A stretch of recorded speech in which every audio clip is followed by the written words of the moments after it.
Hi, and welcome to the Rave.com. I'm Allie here with Fall Out Boy. Hi, guys. Hello. Hi. Welcome back. Thanks for having us. It was almost 4 years ago to the date that you guys were here with All Time Low, last time you were here. And now you're back. Here we are. It's great to have you guys back. Thank you. Glad to be Thank you. back.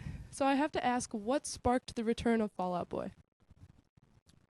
I think it was always going to be about new music. If we, when we talked about if we would come back or when we would come back, it was always going to be driven by music, and it was just a matter of finding the right inspiration and getting the songs going, and the rest kind of followed that. That drove the train. Yeah. So you guys made an entire album and planned your full U.S. tour in complete secrecy without anyone finding out, which is amazing that somehow happened.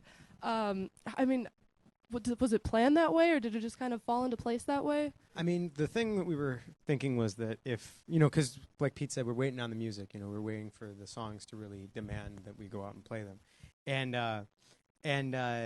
so in that way, we didn't really, we planned it, but there was also this kind of feeling where it's like, if this thing isn't right, we're probably not doing these dates. So that was one of the benefits to keeping it kind of secret, playing it close to the chest, because it kind of afforded us a lot more time to just really focus on the record and make sure that was where we wanted it to be. And people not thinking we were like a functioning band was what made us able to keep it secret. It was kind of like one of the least stressful recording processes, because there just wasn't like guys in suits hanging around like talking to you about how you needed the record to work and that kind of thing. I think that it just, we didn't have any that much pressure on us, because I think at the end of the day, I thought about what Patrick said, that like if it didn't work, we were literally going to throw the record out and just not tell anybody about it. Well, no one would know. Were there times when it almost got out? Not really. The funny thing is that lots of rumors went around, Mm-hmm. and lots of them were very near the truth, but none of them were right. It was always like The 2 Chainz one was right. yeah, the 2 When Chainz 2 one was right, Chainz but posted no a one picture believed of that one. me That's the and- craziest yeah. thing. It's like that one The was Fall Out real, Boy featuring 100% 2 real, Chainz. and no one bought it. People were like, meh, too weird, not happening. But that was the most real one. But by we far. also had the No, benefit of the fact that the entire time we were on hiatus, that there were rumors constantly. Yeah. So any rumor could just be a rumor. They were crying wolf for a good 4 years, so it's good. They wanted you guys to come back so badly. So tonight is the first date of the Save Rock and Roll tour.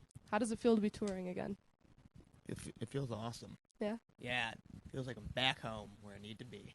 Yeah. But something's different about it, I guess. It feels like on stage it feels similar maybe, but I don't know. I feel like that there is, and maybe it's just that it's the beginning of the tour, but it feels like maybe we have matured a little bit. I don't And think there's any mature question. is the wrong word. Yeah. It's the most annoying word to hear a band say. We grew up. Literally by age and years. Years have happened, and therefore those years have tacked on to our age. And eventually you either decide to stop being like a teenager forever and become an adult, or you stay a teenager forever. And I don't think that was an interest of any of ours. There's a strange thing that happens as you get older, where you start out your band. You start when you're like in high school and stuff, and it's whether it sinks or swims, you don't know what you're doing. It's just kind of this thing that happens, and so you kind of just make it up as you go along.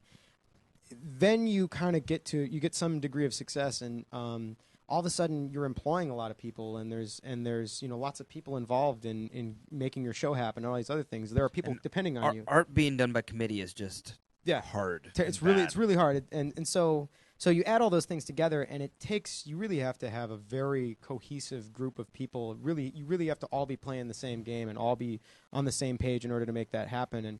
And I think there were times in our career where we definitely were in completely different directions. I think coming back this time, it's the first time, even feeling it today, this was one of the first times in soundcheck today, looking around, and we just understood, we had fun, but there's a lot of responsibility to it too. We were even trying to get, we were even trying to start on time, which is crazy. We never used to do that, because there's all sorts of other, every little decision you make affects people.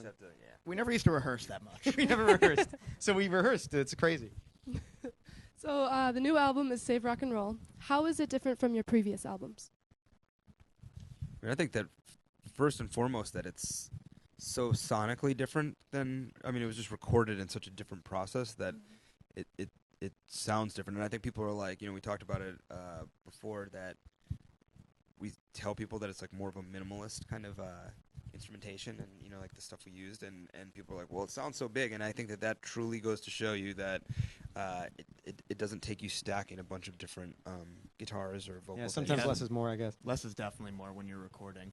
The more guitars you add, it's not going to sound like a guitar anymore. It'll just sound like a weird square wave of junk.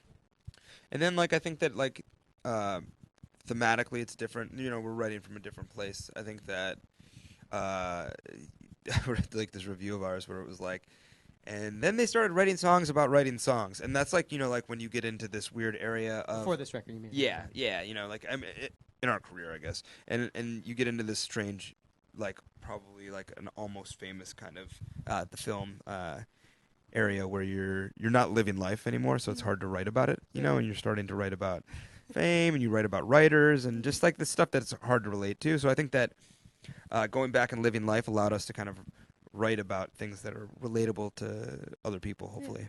This is why you get into playing music for people. Yeah. Well, it's a great album, so congratulations on that, guys. And you have 3 videos that you released of songs off of the album, and they all kind of have a storyline that goes along with them. So what is that storyline? You have to keep watching the videos. You gotta find out. Yeah, I don't know why people like. You're like, yeah, what am I getting for my birthday? I'm like, well, you should probably wait and open it on your birthday, We don't want to... Well, yeah, the thing is we're doing a video for every song. Yeah, so it's an entire It'll narrative. play out over all 11 songs. Okay. We have filmed some more videos, and we will film more videos after that until we are done. We've done 11 videos. So I keep saying 12 everywhere. I know, and kids are like, put out the secret song. Like, there's a secret song. What is it? I need that song. It's the thong song cover. Thong song. Yeah. It's Robert Downey Jr. lying on a couch. for 3.5 minutes. That's it. Silence. Someone does not like. I actually have to ask, how did you film the song with your hand cut off? I mean, obviously it wasn't actually cut off, but he wasn't filming it. Well, Which is yes, easy, yes. yeah. Yeah, I was trying to. No, it's it's a little bit. It's like the Kingslayer, but we call him the Fun Slayer. There you go. Game of Thrones reference. Yeah, I don't know. I just kind of, you have to wrap it up and stuff. There's a lot of things where I'm trying to like, because you gotta. It's not like I don't have my hand or my wrist anymore. So there's a lot of times when I'm like this, and I'm like, oh darn, I'm moving it, aren't I? So I've been I'm trying to be stiff and not move it. Patrick built himself a splint. I built a splint. Yeah. Out of like forks and paper towels. This is so embarrassing, but I did build a splint. splint because I don't think it's embarrassing. I think it's a little bit of ingenuity. But it was fun. But you can buy a splint though. You can go to any Walgreens. And buy a I'm not gonna lie. We didn't have a lot of time to go buy stuff. No. Of course. Well, I did. I went shopping like constantly. I while bought we all were my. making them. But there was a runner who was. This is the funniest thing is we're on the set and I asked to try and make my splint. I was like, does anyone have chopsticks? And they're like, just those crappy chopsticks that you get from. Oh, we'll run out and get you some chopsticks. Game of telephone. They ran out to get me chopsticks. I'm like, you could just buy a splint at that point. You should buy a real one. But whatever. So you made a splint out of chopsticks. Splint. He wants his splint right now. Where's my splint?